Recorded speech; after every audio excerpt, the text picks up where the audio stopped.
और बड़ा हमला। गैर मुल्की मीडिया के मुताबिक आपको बता रहे हैं कि ईरान की सबसे बड़ी जौहरी तंसीबात पर हमला किया गया है। हमले में ईरान के जौहरी हथियारों के अहम इंफ्रास्ट्रक्चर को नुकसान पहुंचा। इसराइल का ईरान पर एक और बड़ा हमला। गैर मुल्की मीडिया के मुताबिक ईरान की सबसे बड़ी जौहरी तंसीबात पर हमला किया गया।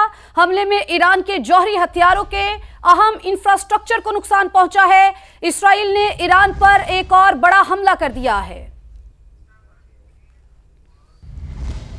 ईरान से पाकिस्तानी ज़ायरीन की बाहिफाजत वापसी यकीनी बनाई जाए। वज़ीर आज़म मियाँ मोहम्मद शहबाज शरीफ ने यह हिदायत जारी की हैं। वज़ीर आज़म मियाँ शहबाज शरीफ की हिदायत पर दफ्तर ख़ारजा में क्राइसिस मैनेजमेंट सेल कायम कर दिया गया है। ज़ायरीन की हिफाजत के लिए ईरान में पाकिस्तानी सिफारतखाने को हिदायत जारी की गई हैं। ज़ायरीन की वापसी के लिए तमाम तर मुमकिन वसाइल बुरोकार लाए जाएँ। वज़ीर आज़म मियाँ मोहम्मद शहबाज शरीफ ने यह हिदायत जारी की हैं तो ईरान से पाकिस्तानी ज़ायरीन की बाहिफाजत वापसी यकीनी बनाई जाए। वज़ीर आज़म मियाँ मोहम्मद शहबाज शरीफ ने यह हिदायत जारी की हैं। चेयरमैन पीपल्स पार्टी बिलावल भुट्टो की ईरान पर इसराइली हमले की मजम्मत। ईरान पर इसराइल के बिला इश्तियाल हमले की शदीद मजम्मत करते हैं। बिलावल भुट्टो का ऐसा कहना था। मजीद कहा, इसराइल के हमले से कीमती जानों का ज़िया हुआ। ईरान पर हमले से इलाकाई इस्तेहकाम को खतरा लाहिक हो गया। मुश्किल वक्त में ईरान के अवाम से दिली ताज़ियत करते हैं। चेयरमैन पीपल्स पार्टी बिलावल भुट्टो की ईरान पर इसराइली हमले की मजम्मत। बिलावल भुट्टो का कहना था, ईरान पर इसराइल के बिला इश्तियाल हमले की शदीद मजम्मत करते हैं। का एक और हमला। ईरानी मीडिया ये बता रहा है ईरानी इलाकों पर हमले किए गए हैं। ईरानी मीडिया ये रिपोर्ट कर रहा है ईरानी शहर तब्रेज़ में एयरपोर्ट के करीब धमाके सुने गए हैं। ईरानी मीडिया की जानिब से ये रिपोर्ट किया जा रहा है तो ईरान पर इसराइल का एक और हमला। अलसुब ईरान ने हमला किया था, उसके बाद खामोशी थी, जिसका जवाब ईरान ने अपने ड्रोन से दिया था। अब यह खबर आ रही है कि ईरान के शिमाली इलाकों पर हमले किए गए हैं। ईरानी मीडिया ये बता रहा है कि ईरानी शहर तब्रेज़ में एयरपोर्ट के करीब धमाके सुने गए हैं तो ईरान को एक बार फिर निशाना बनाया गया है, हमला किया गया है। ईरान पर इसराइल ने एक और हमला किया है। ईरान के शिमाली इलाकों पर हमले किए गए हैं। ईरानी मीडिया ये रिपोर्ट कर रहा है ईरानी शहर तब्रेज़ बताया जाता है जहां एयरपोर्ट के करीब धमाके सुने गए हैं। हमले इस वक्त भी जारी हैं, मुसलसल हमले किए जा रहे हैं ईरान की जानिब से। तो नगमाना साहिबा भी हमारे साथ मौजूद है। नगमाना साहिबा, जिस तरह आप भी फरमा रही थी, हमारे दीगर पैनलिस्ट भी फरमा रहे थे कि बज़ाहिर ये जंग अभी रुकती हुई दिखाई नहीं दे रही है और नेतन्याहू की जानिब से भी ये कहा गया था कि हमले का पहला मरहला हमने मुकम्मल किया है और अभी ये जंग उन्होंने ये कहा है कि जारी रहेगी। लेकिन सबसे अहम चीज़ ये है कि इसराइल के जो डिफेंस मिनिस्टर हैं, ईरान के जो डिफेंस मिनिस्टर हैं, उनका बयान सामने आया। उन्होंने कहा कि हम इसराइल के ख़िलाफ़ तवील जंग लड़ने के लिए तैयार हैं। तो अब आप समझती हैं कि मुसलसल जब ईरान के ऊपर हमले किए जा रहे हैं इसराइल की जानिब से तो इसराइल अब जवाब देगा और जवाब उसको कहाँ आप समझती हैं कि क्या उसके टारगेट्स होंगे? क्या जो खित्ते में अमरीकी बेसिस हैं उनको वो टारगेट करेगा या फिर बराह रास्त इसराइल पर हमला करके जवाब देगा?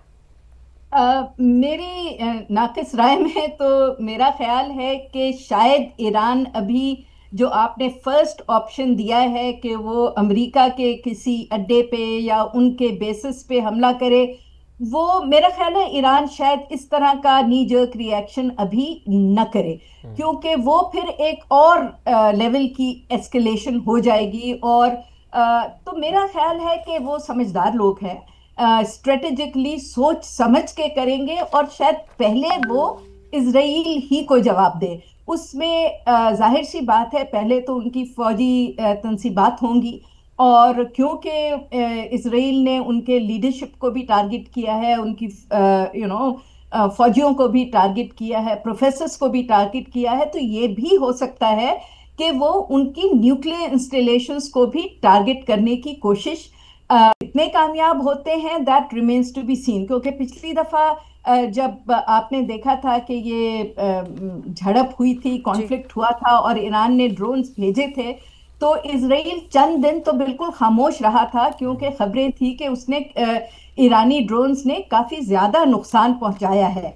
लेकिन 2-3 दिन रुक के उसने कहा कि नहीं, वो तो हमने नकारा बना दिए और उनको कॉम्प्रोमाइज़ कर दिया था और न्यूट्रलाइज कर दिया था। और उसके बाद जो उन्होंने मिसाइल अटैक किया था ईरान ने, उसकी भी तफसीलात इसराइल से बिल्कुल कोई खास स्केची सी निकली हैं, ज्यादा नहीं निकली। बिल्कुल एक कंपैरिजन करना या एक वो असेस करना अच्छी तरीके से कि ईरान की एक्चुअल कैपेबिलिटी कितनी है और उसके पास एक्चुअली क्या क्या चीजें मौजूद हैं, क्योंकि बहुत सारा तो देखें उनका तो सारा इंडिजिनस बना हुआ हिसाब किताब है, वेस्टर्न तो नहीं है, थोड़ा सा रशियन है, बाकी जी। इंडिजिनस है। तो अब बिल्कुल वसूख से तो ये नहीं कहा जा सकता कि वो किस इंटेंसिटी का हमला करेंगे, लेकिन नोइंग ईरान एंड नोइंग के वो मास्टर्स ऑफ ब्रिंकमैनशिप हैं, जी तो वो जवाब तो कोई जरूर देंगे, क्योंकि आई थिंक अगर वो बिल्कुल। तकड़ा जवाब नहीं देंगे तो उनकी अपनी क्रेडिबिलिटी, स्टैंडिंग, स्ट्रेटेजिक वैल्यू खित्ते के अंदर जी थोड़ी कॉम्प्रोमाइज जी होती नजर आएगी। बिल्कुल, यही दुरुस्त बात है। नगमान साहबा साथ ही मौजूद रहेगा, चूंकि बैरिस्टर राशिद असलम साहब भी हमें ज्वाइन कर चुके हैं, उन्हें भी शामिल गुफ्तगू देने के लिए। अब जैसे कि आपसे कुछ देर पहले ही बैरिस्टर साहब हमने समा के नाज़रीन तक ये खबर पहुंचाई कि ईरानी शहर तब्रेज़ में एयरपोर्ट के करीब धमाके सुने गए हैं। वेरी रिसेंटली अभी रिपोर्ट हो रहे हैं, तो हम ये अपडेट भी कर रहे हैं। इंतहाई अहम सवाल तो यहाँ पर यह भी उठता है कि जो मेंटल अप्रोच होती है वो बड़ी अहम होती है इस तमाम तर सिनेरियो में।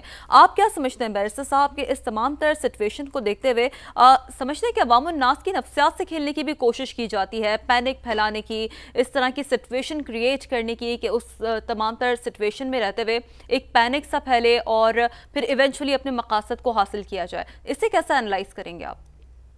जी बहुत शुक्रिया। देखें, अभी जो रिसेंट अटैक हुआ है उसको अगर देखें तो उसमें ऑब्वियसली 6 मेजर सिटीज पे हमले हुए हैं, उसमें भी टारगेटेड किलिंग हुई है। साइंसदानों को मारा गया, मिलिट्री ऑफिशियल्स, जो टॉप मिलिट्री ऑफिशियल्स को मारा गया, और उसके अलावा जो न्यूक्लियर हेड्स यहाँ पे थे उनको अटैक किया गया।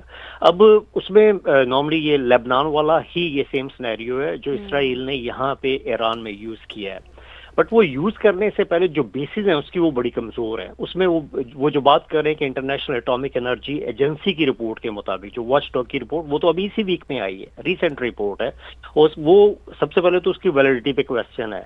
वो जो बात रिपोर्ट में कर रहे हैं कि 60% से ज्यादा उसकी इनरिचमेंट हो रही है, जो कि न्यूक्लियर जिसे 9 बॉम्ब बन सकते हैं within a week to 1 month, ये टाइम फ्रेम उन्होंने दिया।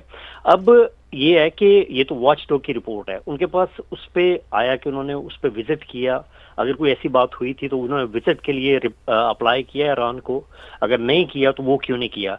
और ये बहुत प्री मेच्योर हमला था, ये इसी तरह का हमला था जैसे इंडिया ने पहलगाम के वाक़े पे फौरन हमला कर दिया था। इसमें बेसिकली अगर कोई जिम्मेदार स्टेट होती तो सबसे पहले यूनाइटेड नेशन सिक्योरिटी काउंसिल में इजलास तलब करती कि भाई ये रिपोर्ट आई है, इसकी बेस पे हम बात करना चाहते हैं, उसके बाद फिर आगे हमले की तरफ जाते अगर कोई अप्रूवल होती। ऑब्वियसली इसराइल ने पहले भी इंटरनेशनल जो लॉज हैं उसको वायलेट किया, जैसे आईसीजे की रूलिंग थी उसको वायलेट किया, जिसमें गजा पे रूलिंग थी, क्लियर रूलिंग थी। और इस पूरी सिचुएशन में मैं ये समझता हूँ इसराइल बहुत कमजोर पोजीशन पे है। उसमें अब जो क्लियर रिफ्ट नजर आ रही है कि अमेरिका एक साइड पे खड़ा है, अमेरिका ने तो लाताल्लुकी का इजहार कर दिया, उन्होंने यहाँ तक किया कि हमें इन्फॉर्म किया गया था 1 आध दिन पहले, और वो भी प्रोफेशनल लेवल पे नहीं था, और लास्ट मिनट पे आप कह लें, लास्ट मोमेंट पे ये ठीक है। बैरिस्टर साहब साथ ही रहिएगा, चूंकि अपडेट्स भी हमने अपने नाज़रीन को देनी है। मैं अपडेट दे दूं फिर आपकी तरफ दोबारा आते हैं, आप अपनी गुफ्तगू को कंटिन्यू कीजिएगा कि ईरान पर इसराइल का एक और हमला, ईरानी मीडिया ये रिपोर्ट कर रहा है, मनाज़िर में भी आप देख सकते हैं कि ईरान के शुमाली इलाकों पर हमले किए गए हैं।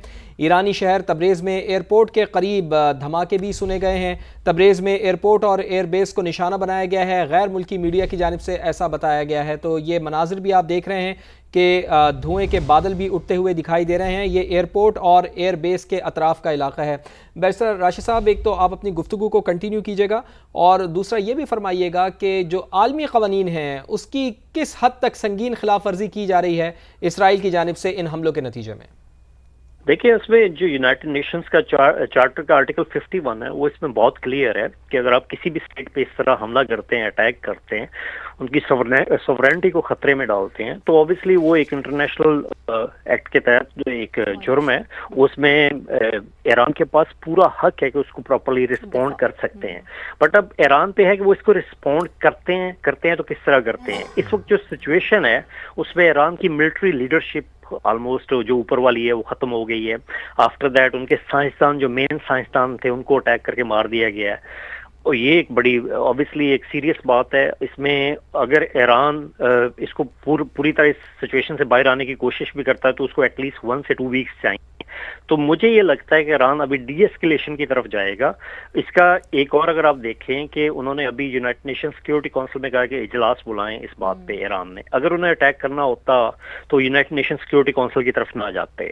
تو یہ ڈی ایسکیلیشن کی طرف جائے گا اس تک جب وہ اپنے آپ کو پراپرلی دوبارہ اپنے جو بھی لیڈرز ہیں آرمی کے یا آرمی کے جو جنرلز ہیں ان کو اپوائنٹ کرے, سائنسدانوں کو واپس لائے اس جگہ پہ, بیکاز ان کا جو پروجیکٹ تھا وہ بڑا اہم تھا جس کو نشانہ بنایا گیا. اب اس میں ایک اور جو اہم بات ہے جو میں آپ کے توسط سے بتانا چاہتا ہوں کہ اس میں جو ریڈیشن اگر اٹیک کیا گیا تو ریڈیشن کا لیول کیا ہے اس وقت وہاں پہ جہاں پہ جو ساؤتھ میں اٹیک کیا گیا ہے اپنا تہران کے 140 مائلز پہ وہ ہے کی دوری پہ ہے.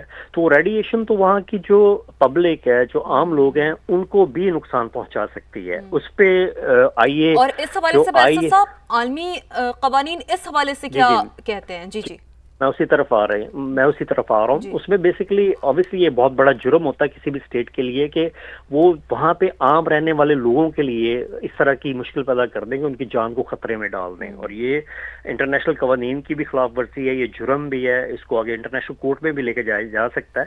بٹ اس میں ایک اہم بات یہ ہے کہ IAEA نے جب رابطہ کیا, انٹرنیشنل اٹامک ایجنسی نے جب رابطہ کیا ایران سے, تو انہوں نے کہا کہ ریڈیشن لیول اس وقت تک اس حد تک نہیں بڑھا. obviously اس پہ کوئی کنکریٹ اوپینین ابھی تک سامنے نہیں آئی کسی بھی مستند ذرائع سے.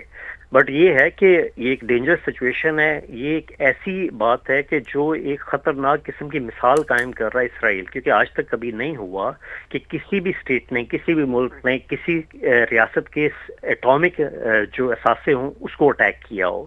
تو میں یہ سمجھتا ہوں کہ اس پہ obviously ایک تو ان کا اچھا فیصلہ ہے کہ یونائٹڈ نیشن سیکیورٹی کونسل میں جا رہے ہیں. بٹ ایک اور اہم بات یہ ہے کہ اگر یہ جنگ پرولونگ ہوتی ہے, اگر ایران اس میں فیصلہ کرتا ہے کہ ہم نے جنگ لڑنی ہے, تو obviously رشیا اس کو بیک کرے گا, بیکاز رشیا نے اور بھی بہت سارے کردار ریسنٹلی ادا کیے ہیں. دوسری بات یہ ہے کہ کلیئر رفٹ ہے اس وقت کہ یورپین یونین میں اور امریکہ میں. امریکہ ہو سکتا ہے اسرائیل کو سپورٹ کرے, یورپین یونین تھوڑی سی سپورٹ کرنے میں اس وقت آگے نہیں ہے, کیونکہ پچھلے 2 ویک میں جو ڈیولپمنٹ ہوئی ہے غزہ میں کہ یورپین یونین نے اسٹریٹ فارورڈ اسٹرکٹلی یہ کہا کہ اسرائیل اس کو سٹاپ کرے جب وہاں پہ خوراک کی بندش پہ بات ہوئی تھی. تو اس پورے سچویشن میں مجھے یہ لگتا ہے کہ اسرائیل کافی حد تک تنہا ہو جائے گا اور یہ اس کا غلط ایکٹ ہوئے گا. ایک اور آخری بات آپ کے ریفرنس ہے کہ وہاں پہ اسرائیل میں ود ان اسرائیل یہ پرابلم اس وقت آ رہی ہے کہ نیتن یاہو کی پاپولیرٹی کا گراف بہت نیچے گرا ہوا ہے. اور کچھ باتیں یہ بھی آ رہی ہیں, کچھ یہ بھی انالیسس ہو سکتے ہیں کہ پاپولیرٹی کو دوبارہ گین کرنے کے لیے, وہ اپنے آپ کو دوبارہ پرائم منسٹر کے عہدے پہ قائم رکھنے کے لیے ایران میں اپنے آپ کو انگیج کیا ہو. بالکل ٹھیک.